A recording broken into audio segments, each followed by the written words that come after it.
Pleasure is not accidental, especially in the spotlight. In a world where everything is a strategy, there is a strategy for networking, there's a strategy for going up the ladder. And if you're someone who is at the top of the ladder or who is climbing the ladder in any field, in any way, then you're familiar with networking strategies. You're familiar with how to accidentally run into the person who you've been chasing for 6 months. You know how to sell yourself. You know how to put together a fantastic portfolio. You know how to put together a good bio. If you can't put it together, you know how to hire someone who does. And the downside of strategy is that we are beginning to miss what it means to connect with people, to just be present, to be human, to be here, to just breathe in the here and now. I would go out to events and people would ask me what I do. The moment they find out I'm a therapist, they start to ask me questions that sound like I'm in an interview to get a job. And it's simple. They want free therapy. I'm not even as big as you are in some fields. I'm bigger than you in some places, in the places that I'm good at.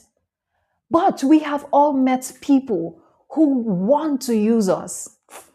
People who don't necessarily care about our humanity. And I say to my clients, it is not the duty of people to protect your humanity. When I make this video and I upload them on YouTube, whatever you say to me as a compliment is fantastic. I will appreciate it. It's going to inspire me. I'm going to be grateful that I helped somebody. But it is not your responsibility to humanize me. And many times, I think we have outsourced that responsibility. So we come into therapy and we say things like, oh, people don't care about me. Have you taught people how to care about you?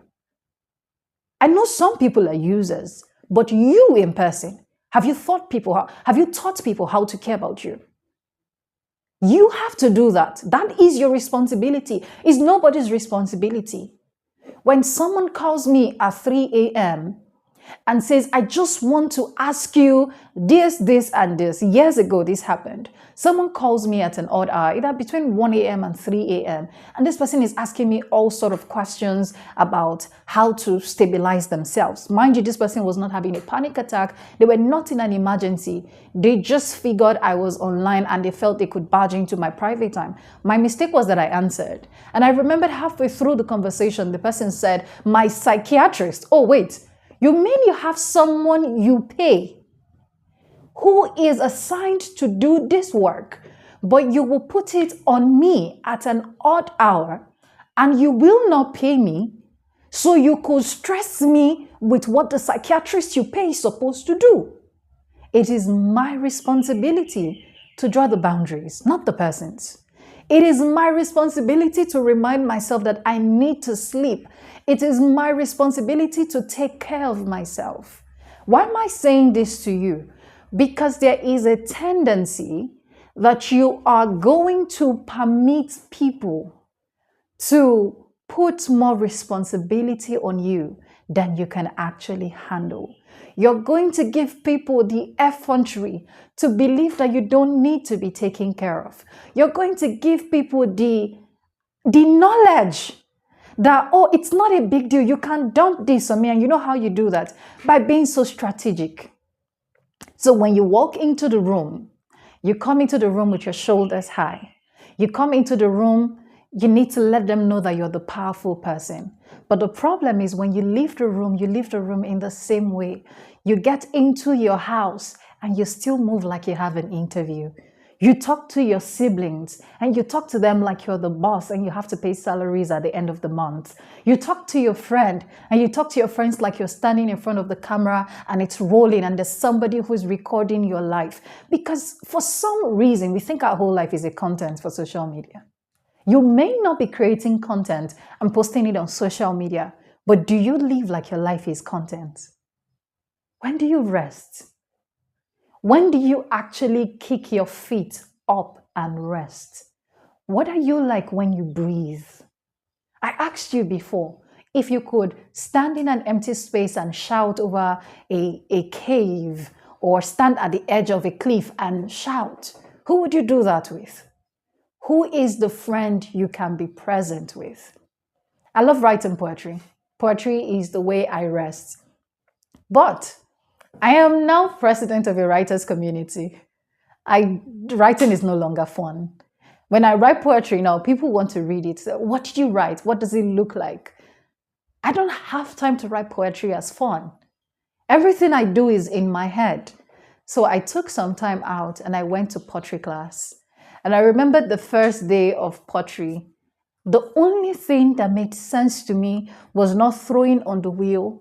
It was the purifying process. I just sat down, put my hand in the clay, in the mud, and I played with it. And I remember this sleep passing through my hand, and it was relaxing. But something happened by day 3 when I could not make a perfect pot on the wheel. I was becoming pissed. I remembered that I was getting pissed. And I looked at the potter who was teaching me and I said, I don't think this is working. I'm just going to quit. It wasn't that pottery was hard. It was asking me to be present. What do you do that brings you to the present, that allows you to breathe? If you are a creature of the spotlight, you need to learn to turn off the lights, turn off the mic, and sit down. Sit down without any responsibility for at least 30 minutes every day. You need it. Now, more than you need 30 minutes, or alongside the 30 minutes you need every day with yourself, you need 30 minutes with someone who loves you, at least. 30 minutes every day. It doesn't have to be physical. It could be a call. 30 minutes of contact with someone who loves you, undeniably, unquestionably, who doesn't need to be paid, who's not trying to hear about the next big thing you have in the pipeline. Yes, they will hear that side of the story, but they need to ask you, how are you? And that question is important. How are you breathing right now? Can you breathe well? There are times when we don't even know we've been holding our breath until we come into moments where we finally realize, like I did with clay in my hand, that nobody is scoring me. The potter around wasn't trying to say, oh, this person is a fantastic therapist. Oh, now she's a fantastic potter. That wasn't why I went. I went to be a girl. Be a human being. Be alive. Practice the art of being alive, of simply breathing. Be powerful. Do everything you have to do. But set aside 1 hour every day for your humanity. 1 hour of silence by yourself, 30 minutes of silence by yourself, 30 minutes with someone who loves you.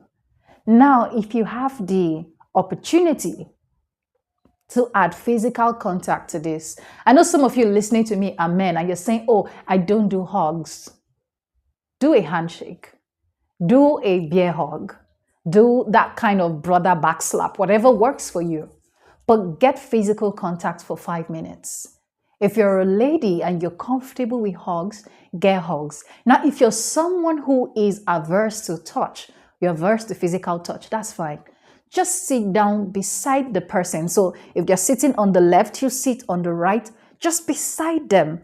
As much as your shoulders can touch each other without you touching them, just sit down in the silence with them for 10 minutes. Don't interrupt the silence. Don't talk about anything. Don't talk about your day. Don't talk about anything. Just sit down in these 5-10 minutes of silence. So if you're hugging, you could do 2 to 5 minutes or 15 minutes. That would be fantastic. And if you're just sitting in the silence, try 10 minutes to 20 minutes. It would do wonders to your humanity. I hope you would enjoy what it means to reconnect, to allow yourself to be human, but more importantly, to teach people that you want them to interface with your humanness. And in the next episode, I'm going to be talking to you on how to build boundaries. See you. Bye.